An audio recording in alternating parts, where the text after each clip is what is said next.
Dear friends, I welcome you to my channel. I am Berezovets.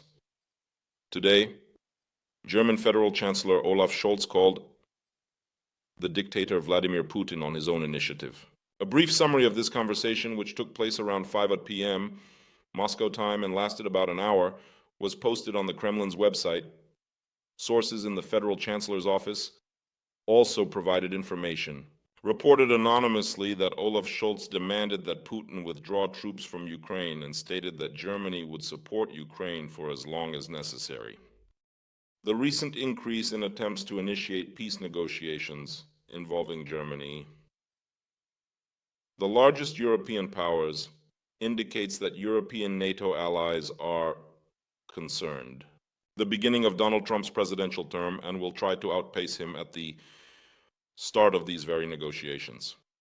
The big question, however, is whether Putin will agree to negotiate with the Europeans or will still wait for Trump's official inauguration, which I remind you will take place in 2 months, on January 20th, 2025. In this case, I bet on the latter.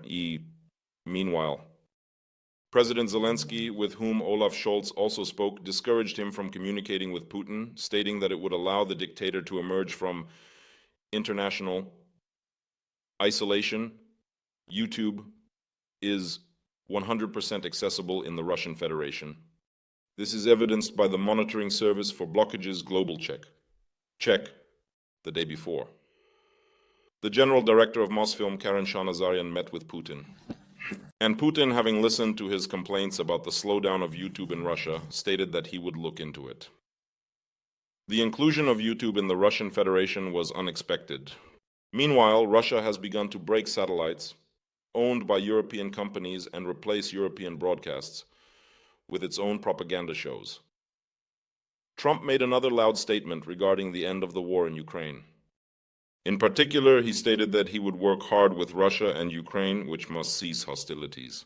This time, Trump said nothing about the pressure on the Kremlin. Mass protests took place in Abkhazia, triggered by attempts to ratify an investment agreement with Russia, which is believed to essentially cede the remnants of Abkhazia's sovereignty and economy. Representatives of the local opposition have already spoken out against this today. However, the key reason lies elsewhere. Against the backdrop of the war in Ukraine, Russia lacks the ability to subsidize the self-proclaimed republics. I remind you, Abkhazia, like South Ossetia, was occupied by Russia, and Russia is one of many countries that recognize their so-called independence. The Security Service of Ukraine detained a colonel of the Special Operations Forces on charges of working for the Russian Military Intelligence, GRU. And finally, the Russian column that broke through to Kupinsk in the Kharkiv region has been destroyed, stated the General Staff of the Armed Forces of Ukraine. At the same time, Russian servicemen, in violation of the rules of warfare, dressed in the uniforms of Ukrainian servicemen. Friends, we will talk about all this later, but let's start with a pleasant announcement. Today, my channel gained its millionth subscriber. We have now crossed an important milestone that I have been striving for over the past 4 years or so, since I started my YouTube channel in 2020. And today we have finally reached an important milestone, 1 million subscribers, and this is our collective achievement, which we achieved together with you. I am grateful to all the regular viewers of my channel. Among them are many who have been watching my channel since the very first videos. In 2020, it was April, if I'm not mistaken, when I started recording my regular vlogs. The first 20,000 subscribers appeared on my channel quite quickly. They started to grow, but the biggest jump. The subscriptions occurred after February 2020 for quite understandable reasons. At that time, a little over 200,000 viewers were subscribed to my channel, and now we already have 1 million. So this is a great result that motivates me to further develop the channel, to shoot more and more videos, including frontline reports from the Kursk region recorded by our combat brothers, and you have the opportunity to watch, including interviews that I recorded, and continue to record with many Ukrainian soldiers. Soon they will also appear on my YouTube channel, and we do not intend to stop at what we have achieved. Once again, a big Thank you to everyone who not only subscribes but also watches the videos, likes them, shares them, and comments. Today, we reached a milestone that will allow me to receive the gold button.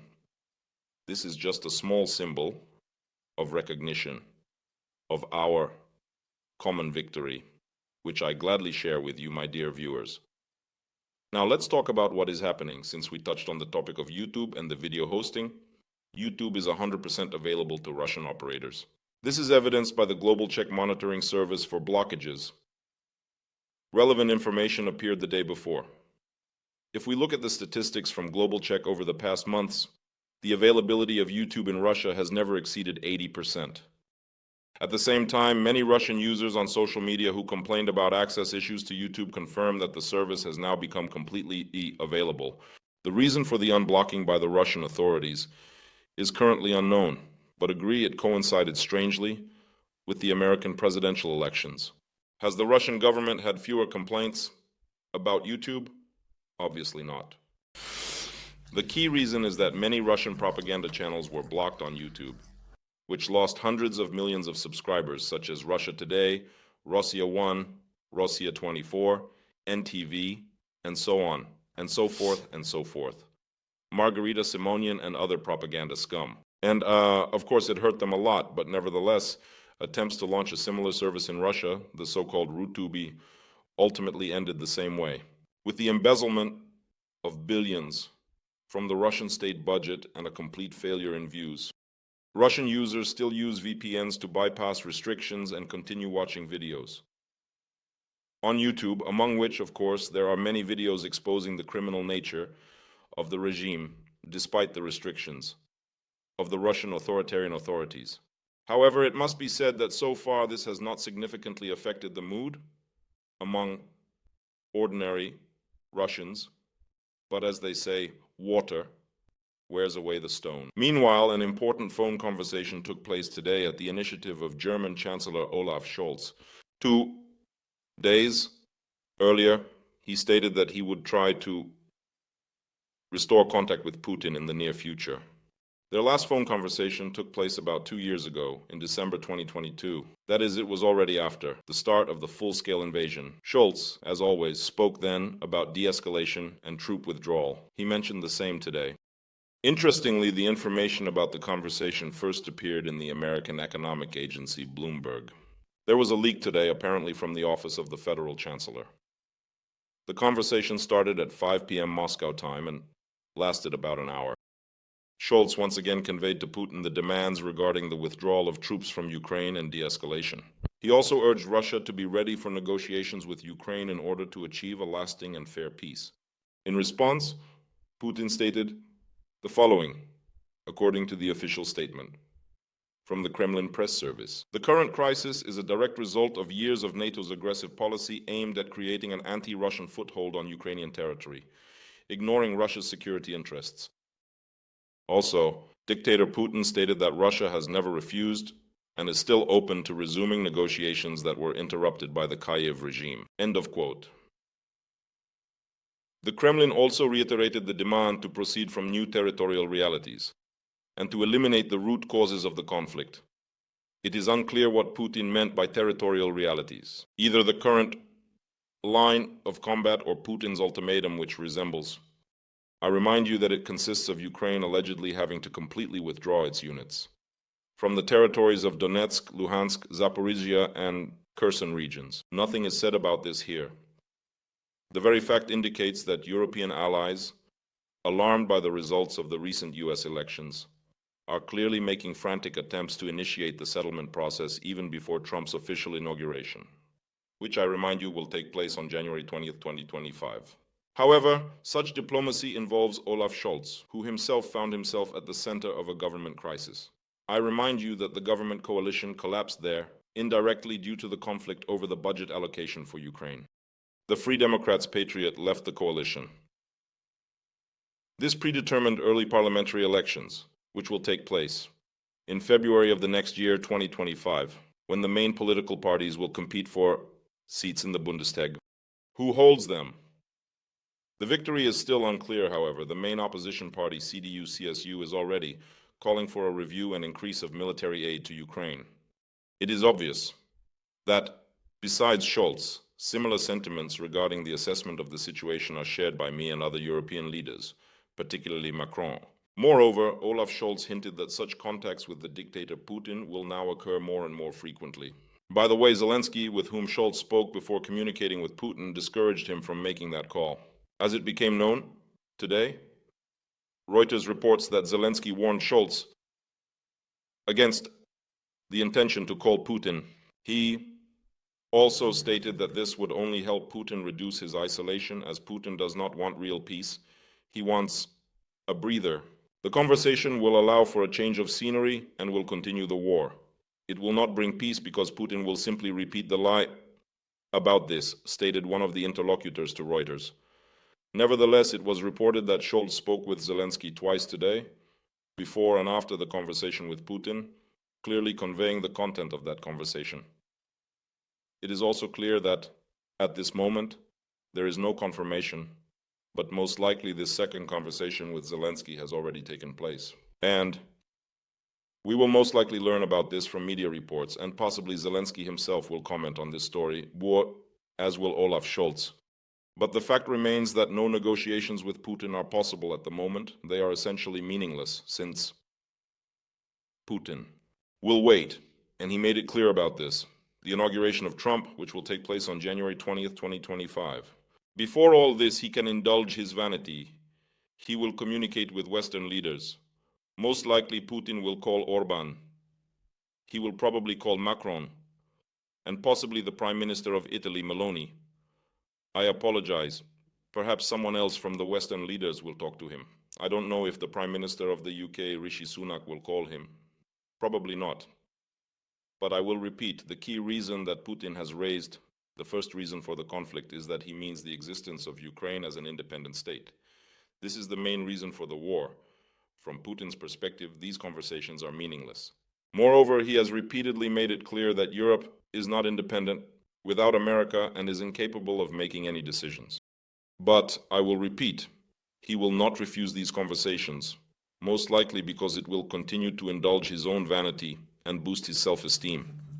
Trump himself made a resonant statement today regarding the end of the war. Russia against Ukraine. He stated that his administration would pay special attention to negotiations. We will work hard with Russia and Ukraine. This war must end. Russia and Ukraine must cease hostilities. We see a clear emphasis here on mutual obligations. It is not that Russia must cease military actions, but Ukraine, which is conducting them on its territory, against an invading enemy state. In other words, Trump states directly that both Ukraine and Russia must cease hostilities. He also expressed condolences regarding the losses among military personnel and civilians. However, he did not specify which civilians and which military. And he stated that we will work on finding peaceful solutions. We will work on this issue. So far, Trump has not appointed his special representative. More precisely, he cannot appoint one until he takes office as president and is occupied with the committee in the White House. However, he can name Hook, a likely candidate for this position, or assign someone else to handle it, for example, Elon Musk. This is kind of a big question. Meanwhile, the military. The Security Service of Ukraine today, with the assistance of Commander-in-Chief General Alexander Syrsky and Commander of the Special Operations Forces Alexander Trepak, detained a colonel of the Special Operations Forces suspected of working for the Russian military intelligence GRU. It is noted that the colonel and the commander of one of the units of the Special Operations Forces of the Armed Forces of Ukraine was recruited even before the start of the full-scale invasion. A personnel officer of the Russian military intelligence worked with them remotely and defined the task of transmitting plans for combat operations of the defense forces in the enemy's rear, that is, conducting various sabotage raids, sabotage operations, among others. The agent, as reported, was leaking information about other units of the defense forces to the Russian curator. All of the agent's crimes were recorded, and he was informed of the suspicion. Treason has been committed under martial law. It is reported that he faces life imprisonment. Well, it's a high-profile story. I am sure this is not the last of its kind, as the infiltration of Russian agents is widespread and quite frequent, let's say. because Russian intelligence has been working on this for many, many years. Meanwhile, a Russian military column that broke through to Kupinsk in the Kharkiv region was destroyed, as reported by the General Staff of the Armed Forces of Ukraine, on Wednesday around 14:30. A column of Russian military forces began to break through the defense in the Kupinsk direction, specifically with tanks, armored combat vehicles, and the UR-77 mine clearance system. 77 means some Russian soldiers violated the rules of warfare by wearing the uniform of the Ukrainian army. Such actions, the General Staff of the Armed Forces of Ukraine reminded, violate the laws and rules of warfare and constitute a war crime. Russia's occupiers did not officially comment on this raid. The armed forces of Ukraine completely destroyed all enemy armored vehicles and eliminated a large part of their manpower. Some projects claim, citing the 114th Brigade of the Territorial Defense Forces of Ukraine, that the armored group covered about 9 kilometers to Kupinsk and part of the Russian military in number. The unit scattered and hid in neighboring houses on the outskirts of Kupinsk. Their further fate is currently unknown. Nevertheless, the assault attempted by the cavalry charge was repelled. The Russian armored group was completely destroyed. This is confirmed by official sources of Russian military formations. In the city of Kupinsk, at the moment, no. And finally, another story that happened in Russia. There, the investigative committee of the Russian Federation in the city of St. Petersburg summoned the son of the deceased. The question is whether the deceased Yevgeny Prigozhin is named Pavel Prigozhin. It is reported that the interrogation was conducted as part of a criminal case on racketeering. Earlier, the former head of Prigozhin's media holding Patriot, Ilya Gorbunov, was arrested in connection with it. It is clear that there are no cases. Officially, there are currently no claims against Prigozhin's son in the investigative committee, but it is communicated to him and me that these claims may arise very soon. And Pavel Prigozhin's status as a witness can very quickly change to that of a suspect. And the whole reason is that a lot of information about many crimes, both related to Prigozhin and his, was found in the messengers on Ilya Gorbunov's phones. So this whole story is, well, obviously related, first and foremost, to the search for the infamous millions of gold, chests of Prigozhin that Vladimir Putin dreams of. Previously, his empire was being divided by then Minister of Defense Sergei Shoigu, but now clearly he cannot do this. Well, finally, 2 more pieces of news. Russian hackers have started to hack European satellites. In particular, it is reported that they managed to hack 4 satellites of the European company Eutelsat, as well as 1 satellite of the Luxembourg company SES. The first failure, the hack occurred back in the spring of 2024. Russian hackers hacked, and instead of broadcasting news programs and children's shows, they showed Russian videos, Russian propaganda programs. These actions primarily demonstrate the vulnerability of European telecommunications today. Moscow stated that Russia is not involved, of course, in these attacks. But many are beginning to realize that this is also part of a war that is not yet being fought on the fields of Europe. But nevertheless, the National Cybersecurity Center of the Netherlands has already prepared a report calling on Dutch providers to analyze their dependence on satellites. Satellites are indeed the weakest link. And the final news of today. There were mass riots near the Abkhazian parliament with beatings, tear gas spraying, and arrests. Protesters broke into the parliament building. They demanded the resignation of the President of the Republic, Aslan Bjania. It is reported that he will most likely resign, voluntarily, or forcibly. The reason for this is that the authorities of Abkhazia, as the opposition claims, believe that many local residents signed an agreement that must be ratified in the so-called Parliament of Abkhazia, an investment agreement with Russia, which the Abkhazian opposition called a direct surrender of interests, Abkhazia. The State Security Service of the SSR is conducting mass arrests. And as stated, the main reason is that the remnants of the SSR's economy are being placed under Russia. Russian banks and state structures are now buying up the remnants of this economy at the root. The impoverished, self-proclaimed republic which is part of Georgia, as I remind you, like South Ossetia, and Russia recognized the so-called independence of Abkhazia and South Ossetia, but this has no significance. It is a mockery of statehood. The reason is simply that Russia has no money to finance these geopolitical toys as it did before. So now Russia will have to abandon these republics. The so-called food base is shrinking, and because of this, the unfortunate residents of the self-proclaimed republic simply have nothing to eat. Well, the local oligarchs, if they can be called that, will now completely lose everything. Here is the reason, and it is obvious that this awaits other self-proclaimed puppet republics, particularly South Ossetia. As we can see, as Nikolai Vasilievich Gogol said, well, son, did your Poles help you? Did your Russians help you? As we can see, no, they did not help. And in this case, I am talking about the government of Georgia, which has completely submitted to Moscow. They falsified the parliamentary elections, abandoned the European path, and what did it lead to? In the end, it led to nothing, and the same will happen to these Tbilisi Kremlin fraudsters. These are our news, friends, for today. Once again, thank you to all the viewers, as well as the sponsors, subscribers, and partners of the channel for your invaluable support. We have reached 1 million. Thank you. This is a collective victory to you. Huge thanks. We continue to move forward. Don't forget, if you are not subscribed, do it right now. And if you are subscribed, leave a comment. Share your opinion. Congratulations. Everything that is on your mind. You can leave all your kind words under this video. Take care of yourselves, friends. Glory to Ukraine. Glory to the armed forces of Ukraine. Glory to the Ukrainian Special Forces. Glory to the Ukrainian Territorial Defense Forces. This was Major Taras Berezovets of the Ukrainian Army. Until we meet again, friends, bye-bye.